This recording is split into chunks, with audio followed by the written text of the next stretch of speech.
ঠান্ডা ঠান্ডা কিছু খেতে ইচ্ছা করছে, তাহলে বানিয়ে ফেলুন চটজলদি এই ডেজার্টটি। পাউরুটির পুডিং বানানোর জন্য আমি 500 গ্রাম দুধ প্রথমেই জাল দিয়ে নেব। দুধটা আমি 15 থেকে 20 মিনিট খুব ভালো করে জাল দিয়ে নেব, যাতে একটু ঘন হয়ে যায়। কয়েকটা স্লাইস পাউরুটি নিয়ে নিয়েছি। পাউরুটির সাইডগুলো, যেখানে পোড়া অংশগুলো, খুব ভালো করে ছুরি দিয়ে কেটে নেব।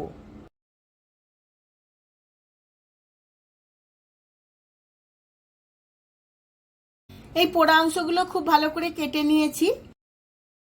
10-15 মিনিট জাল দিয়ে নেওয়ার ফলে দুধটা অনেকটাই ঘন হয়ে গেছে। এবার আমি পরিমাণ মতো চিনি দিয়ে দেব। চিনিটা খুব ভালোভাবে দুধের সঙ্গে মিশিয়ে নেব। চিনিটা দুধের মধ্যে মেল্ট হয়ে গেছে। এখন আমি 4 চামচ দুধ তুলে নিয়েছি। আমি কড়া থেকে গরম দুধ তুলে নিয়েছিলাম। 100 গ্রাম গুঁড়ো দুধ এই দুধের মধ্যে গুলে নেব।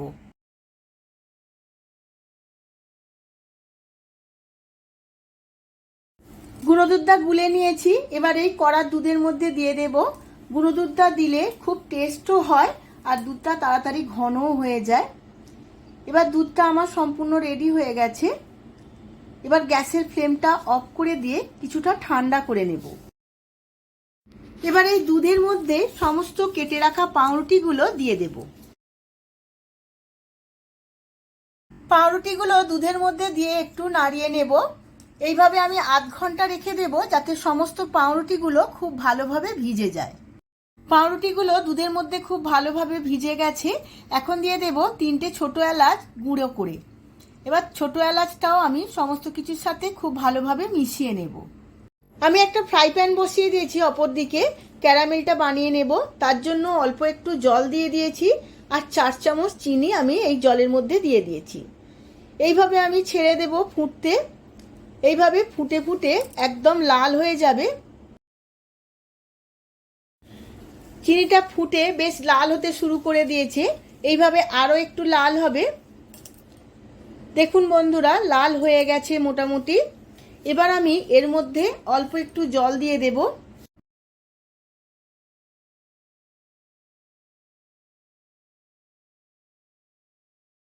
ক্যারামেলটা একদম রেডি হয়ে গেছে। এবার একটু জল দিয়ে দিয়েছি, খুব ভালোভাবে মিশিয়ে নেব, একটু পাতলা করে নেব। এবার আমি একটা অন্য পাত্রে 3টে ডিম ভেঙে নেব। এখানে 3টে ডিম ভেঙে নিয়েছি। এবার হ্যান্ড গ্রেটার দিয়ে আমি ভালোভাবে ডিমটা ফেটিয়ে নেব।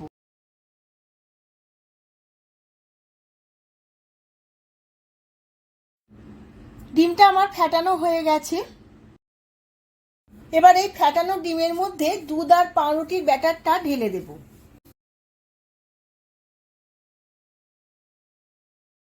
এবার সমস্ত উপকরণগুলো খুব ভালো করে 5 মিনিট ফেটিয়ে নেব।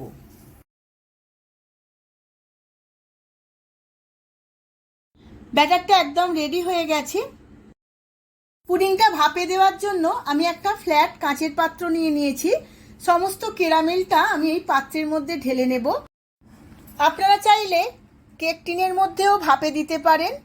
এবার আমি এই ক্যারামেলটা খুব ভালো করে স্প্রেড করে নেব।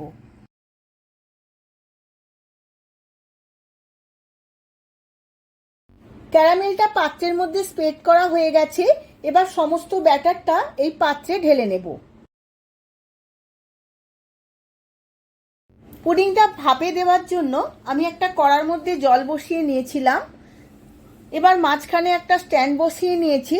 এই স্ট্যান্ডের ওপরে আমি পাত্রটা বসিয়ে নেব আর কড়াতে চাপাটা দিয়ে দেব আর ছিদ্রটা একটা কাগজ দিয়ে বন্ধ করে নেব, যাতে ভিতরের গ্যাস বা বাষ্প বাইরে না বেরিয়ে আসে। এইভাবে আধ ঘন্টা আমি ভাপে সেদ্ধ করে নেব। আধ ঘন্টা ভাপে দেওয়া হয়ে গেছে। এবার দেখে নেব পুডিংটা সম্পূর্ণ হয়েছে কিনা। একটা স্টিক নিয়ে নিয়েছি। এইভাবে মাঝখানে গেঁথে দেখে নেব কাঠির গায়ে লাগছে কিনা। দেখুন, কাঠির গায়ে একদম লাগেনি, তার মানে আমার পুডিংটা একদম ভাপানো হয়ে গেছে। এবার অল্প একটু ঠান্ডা করে ডিমোল্ড করে নেব। এবার আমি এর ওপরে একটা প্লেট বসিয়ে নিয়েছি। বাটি সমেত প্লেটটা সমস্ত উল্টে দেব। এইভাবে দেখুন বন্ধুরা, কত সুন্দর ডিমোল্ড হয়ে গেছে। আমার পুডিং একদম রেডি হয়ে গেছে। এবার আমি আধ ঘন্টা থেকে 1 ঘন্টা ফ্রিজে রেখে দেব, যাতে পুরো পুডিংটা সেট হয়ে যায়। এই গরমে মন প্রাণ ঠান্ডা করা ডেজার্টটি চটজলদি বানিয়ে ফেলুন আর ঠান্ডা ঠান্ডা পরিবেশন করুন, দেখবেন সবার খুব ভালো লাগবে।